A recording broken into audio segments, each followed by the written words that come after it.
Hai semua, berikut ini beberapa settingan wajib di HP Samsung.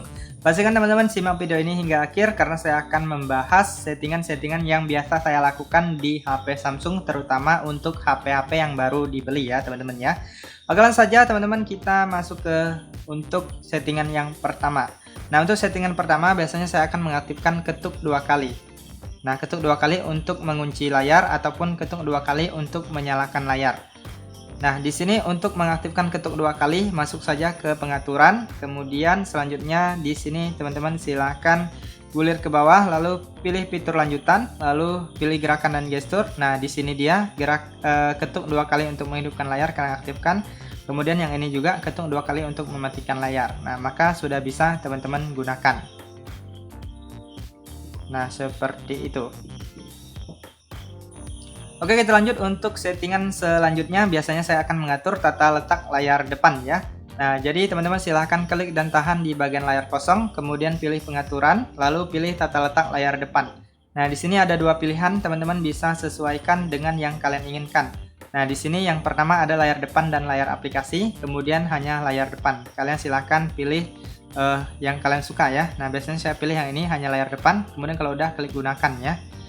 Nah, di sini untuk mengetahui perbedaannya teman-teman bisa cek. Nah, di sini saya kasih kalian lihat layar depan dan layar aplikasi. Nah, di sini saya klik gunakan. Nah, untuk layar depan dan layar aplikasi dia seperti ini. Nah, di layar depan ini ada, kemudian layar aplikasi juga ada. Nah, seperti ini ya. Nah, kemudian untuk hanya layar depan dia seperti ini. Nah, dia seperti ini ya, teman-teman ya. Kalau hanya layar depan dia hanya di bagian layar depan aja. Layar aplikasi nggak ada. Nah, di sini nggak ada. Oke, kita lanjut untuk settingan selanjutnya yaitu menghilangkan Google Discover ataupun Samsung Free ya, teman-teman ya. Nah, biasanya kalau kita usap ke samping seperti ini, maka akan menampilkan artikel dari Google ya. Nah, kalau kalian tidak suka bisa dinonaktifkan.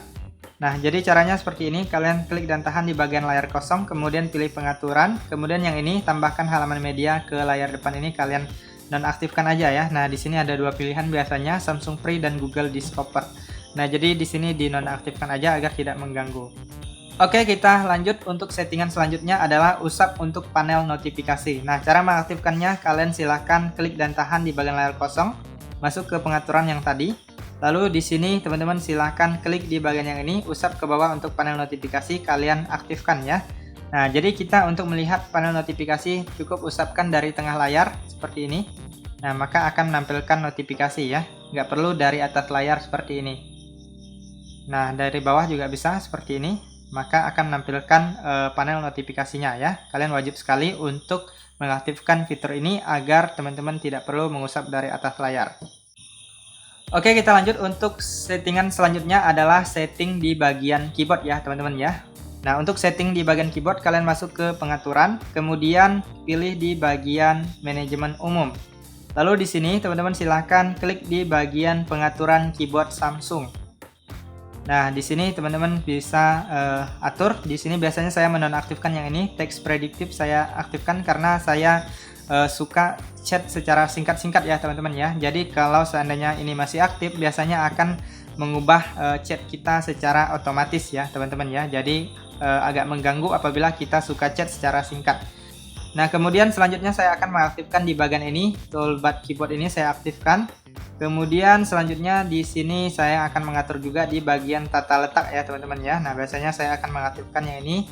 Untuk tombol angka ini wajib sekali diaktifkan agar tidak ribet mencari angka ya. Kemudian karakter alternatif.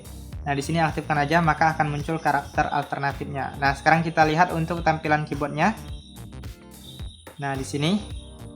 Nah, ini dia tampilan keyboardnya ya. Kemudian untuk yang ini di bagian toolbar ini kalian bisa atur posisinya. Kalian bisa menambah ataupun bisa mengurangi ya, teman-teman ya. Nah, di sini kalian bisa letakkan seperti ini. Nah, seperti itu ya, teman-teman ya. Nah, jadi teman-teman bisa tambahkan toolbar ini untuk menu-menu yang kalian butuhkan. Oke, kita lanjut untuk settingan selanjutnya. Biasanya saya akan mengaktifkan yang namanya kecerahan adaptif. Nah, jadi kecerahan layar HP kita akan beradaptasi dengan cahaya di sekitarnya ya. Nah, biasanya kalau cahaya di sekitar kita itu sangat terang atau langsung terpapar matahari yang terang ya, biasanya akan menyesuaikan layar HP kita menjadi lebih terang. Kemudian apabila cahaya di sekitar kita itu tidak ada atau sangat gelap, maka layar HP-nya juga akan beradaptasi ya kecerahan layarnya. Nah, untuk mengaktifkannya kalian masuk ke pengaturan, kemudian pilih tampilan. Nah, di sini ada yang namanya kecerahan adaptif, kalian aktifkan aja.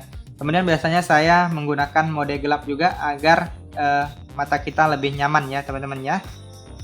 Oke, kita lanjut untuk settingan selanjutnya. Biasanya saya akan mengatur waktu tunggu layar, karena untuk settingan default atau baru pertama kali itu waktu tunggu layarnya sangat singkat sehingga layar HP kita akan lebih cepat terkunci ya. Nah, jadi masuk ke pengaturan, kemudian pilih tampilan, lalu kalian gulir ke bawah. Nah, di sini kalian cari yang namanya waktu tunggu layar ya. Nah, ini dia waktu tunggu tampilan layar. Nah, biasanya itu 15 detik ya teman-teman ya. Nah, kalian sesuaikan dengan kalian butuhkan. Nah, jadi saya biasanya mengaktifkan yang ini 5 menit karena saya menggunakan HP untuk membuat tutorial. Oke, kita lanjut untuk settingan selanjutnya adalah mengaktifkan kunci layar. Nah, settingan ini sangat wajib untuk menjaga keamanan HP kita agar tidak bisa dibuka atau diakses oleh sembarangan orang ya. Nah, jadi untuk mengaktifkannya kalian masuk ke pengaturan, kemudian kalian cari yang namanya kunci layar. Nah, di sini pilih tipe kunci layar. Nah, di sini saya sudah aktifkan tadi, saya menggunakan pola. Nah, di sini ada berbagai pilihan, teman-teman silahkan pilih saja sesuai dengan yang kalian inginkan. Ada pin, kata sandi, pola, kemudian bisa juga menggunakan sidik jari ya. Nah, teman-teman silahkan pilih saja, kalian sesuaikan saja dengan kunci layar yang kalian inginkan. Biasanya saya akan mengaktifkan kunci pola ya. Nah, kita masukkan kuncinya, kemudian kita klik lanjutkan, kemudian masukkan satu kali lagi, klik konfirmasi. Nah, maka kita sudah berhasil mengaktifkan kunci layarnya. Oke, kita lanjut lagi untuk settingan selanjutnya adalah yang namanya RAM Plus. Nah, bagi teman-teman yang sering menggunakan aplikasi atau bermain game yang berat, ataupun kalian sering membuka aplikasi secara banyak sekaligus, itu biasanya akan memakan RAM di HP kita ya teman-teman ya. Nah, kalau RAM-nya tidak kuat itu biasanya HP-nya menjadi berat dan nge-lag ya teman-teman ya. Agar performa HP kita menjadi lebih ringan dan mulus alias tidak nge-lag, teman-teman wajib sekali untuk mengaktifkan fitur RAM Plus ini agar bisa menambah RAM di HP kalian. Nah, caranya cukup mudah, kalian masuk ke pengaturan, kemudian di sini kalian gulir ke bawah, kalian pilih di bagian perawatan perangkat dan baterai. Nah, di sini teman-teman silahkan pilih memori. Lalu selanjutnya di sini teman-teman silahkan klik di bagian RAM Plus. Nah, di sini teman-teman silahkan aktifkan, kemudian pilih RAM yang kalian inginkan. Kemudian klik mulai ulang, maka HP kalian akan di restart sebentar, lalu RAM-nya akan berpindah sesuai dengan yang kalian pilih. Oke, kita lanjut lagi untuk settingan selanjutnya. Biasanya saya akan mengaktifkan fast charging dan perlindungan baterai agar usia baterai di HP kita menjadi lebih panjang dan awet alias tidak mudah rusak ya. Oke, untuk cara mengaktifkannya cukup mudah sekali. Teman-teman silahkan masuk ke pengaturan. Lalu selanjutnya silahkan kalian gulir ke bawah. Lalu klik di bagian perawatan perangkat dan baterai. Nah, di sini pilih baterai.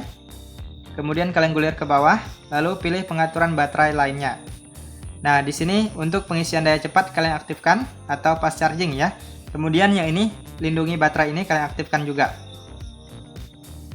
Untuk memperpanjang masa pakai baterai, batasi pengisian daya maksimum 85%. Nah, jadi kalau kita mengaktifkan lindungi baterai ini, HP kita hanya mengecas sampai 85% saja ya. Kalau sudah mencapai batasnya, maka dia akan berhenti dengan sendirinya mengisi baterai di HP kita. Oke, kita lanjut lagi untuk settingan selanjutnya. Biasanya saya akan mengaktifkan yang namanya optimalisasi otomatis. Nah, bagi kita yang jarang mematikan HP kita ataupun kita lupa ya karena kesibukan. Nah, jadi teman-teman bisa mengaktifkan optimalisasinya secara otomatis. Jadi apabila HP kita kondisinya perlu di restart, itu HP kita akan merestart dengan sendirinya. Nah, untuk cara mengaktifkannya, masuk aja ke pengaturan, kemudian pilih perawatan perangkat dan baterai. Lalu di sini kalian gulir, lalu pilih yang ini optimalisasi otomatis. Nah, di sini kalian aktifkan aja. Nah, kalian aktifkan. Nah, di sini mulai ulang ponsel secara otomatis agar tetap dalam kondisi terbaik. Mulai ulang otomatis hanya akan terjadi saat Anda tidak menggunakan ponsel. Nah, jadi HP kita akan merestart dengan sendirinya apabila HP-nya butuh dioptimalisasi ya. Biasanya itu terjadi pada saat malam hari ataupun tengah malam pada saat kita sudah tidak menggunakan HP kita lagi. Oke teman-teman, itu saja untuk beberapa settingan wajib di HP Samsung. Jika ada tambahan settingan lainnya, teman-teman bisa tuliskan di kolom komentar video ini agar teman-teman yang lainnya juga bisa tahu untuk settingan-settingan yang lainnya. Sekian saja informasi kali ini, semoga bisa bermanfaat dan sampai jumpa di video berikutnya.